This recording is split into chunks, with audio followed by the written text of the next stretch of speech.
उदयनिधि का सिर कलम करने पर अयोध्या के संत हुए गुस्से से लाल। 10 करोड़ रुपए देने का कर दिया बहुत बड़ा ऐलान। देश भर में चल रहा विरोध प्रदर्शन 100 करोड़ सनातनियों की भावनाओं को पहुंचा चोट, बुरा फंसा स्टालिन।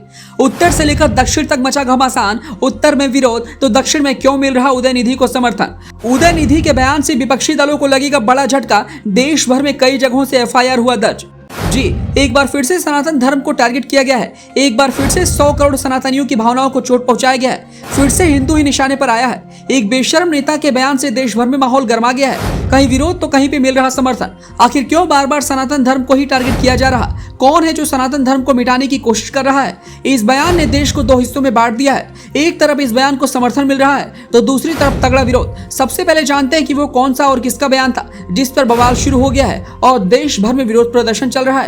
आपको बताते चले कि तमिलनाडु के मुख्यमंत्री एम.के. स्टालिन का बेटा उदयनिधि स्टालिन बीते 2 सितंबर को चेन्नई में एक सनातन उन्मूलन कार्यक्रम में शामिल हुआ था, जहां अपनी स्पीच के दौरान उसने सनातन धर्म को लेकर विवादित टिप्पणी दी थी। स्टालिन ने कहा था कि सनातन धर्म की तुलना डेंगू, मलेरिया और कोरोना से है। उदयनिधि ने कहा मच्छर, डेंगू फीवर, मलेरिया और कोरोना ये कुछ ऐसी चीजें हैं जिनका केवल विरोध नहीं किया जा सकता बल्कि उन्हें खत्म करना जरूरी होता है। जिसके बाद देश भर में बवाल मच गया। नेताओं से लेकर आम जनता और कई हिंदू संगठनों ने स्टालिन के बयान का जमकर विरोध किया है और कई जगहों पर एफआईआर भी दर्ज हुई है। यही नहीं, इस बेशर्म नेता ने बिना कोई माफी मांगे बीते रविवार को एक बार फिर से अपनी बेशर्मी दिखाई और कहा, मैं फिर से कह रहा हूं कि मैंने केवल सनातन धर्म की आलोचना की है और सनातन धर्म को समाप्त कर दिया जाना चाहिए।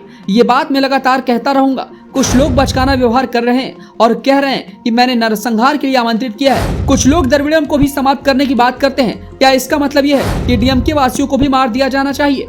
उदयनिधि के बयान से मचे बवाल पर दिल्ली के एक वकील ने दिल्ली पुलिस में एफआईआर दर्ज कराई है। बिहार में भी एफआईआर दर्ज हुई है। अयोध्या के संतों ने इस बयान का जमकर विरोध किया है। कई हिंदू संगठनों ने देश भर में स्टालिन के पोस्टर जलाए और धमकी दी। अयोध्या के संत परमहंसाचार्य ने नाराजगी जताते हुए स्टालिन के सिर कलम करने वालों को 10 करोड़ रुपए का इनाम देने की बात कही है और उसके पोस्टर पर तलवार चलाई है। कांग्रेस के नेता आचार्य प्रमोद ने कहा कि नेताओं के बीच गाली गलौज देने की होड़ मची हुई है। 1000 साल से सनातन धर्म को मिटाने की कोशिश हो रही है लेकिन कोई मिटा नहीं सका। सनातन धर्म दुनिया का सबसे बड़ा धर्म है। बीजेपी देश भर में विरोध प्रदर्शन कर रही है। पूरे तमिलनाडु में इस बयान का समर्थन हो रहा है। ये पहली बार नहीं है कि तमिलनाडु में इस विवादित बयान का समर्थन हो रहा है। इससे पहले भी साल 2018, 2019 के लोकसभा चुनाव और 2021 में विधानसभा चुनाव के दौरान सनातन धर्म को मिटाने की बात कही गई थी और प्रदेश भर में इसके समर्थन में कई बड़े सम्मेलन और रैली आयोजित की गई थी।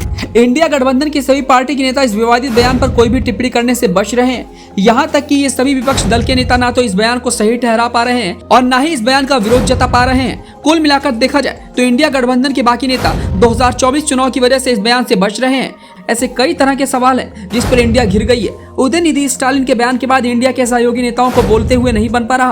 कांग्रेस से लेकर आम आदमी पार्टी तक सभी अलग अलग बंगले झांक रहे हैं और नीतीश कुमार तो बिना वजह ही निशाने पर आ गए हैं। इस मुद्दे पर जेडीयू की खामोशी और भी भारी पड़ने वाली है। कुल मिलाकर देखा जाए तो इस बयान को लेकर के देश भर में तगड़ा विरोध प्रदर्शन चल रहा है और आने वाले कुछ समय के अंदर कड़ा विरोध हो सकता है। खबर कैसी लगी हमें अपनी राय कमेंट बॉक्स में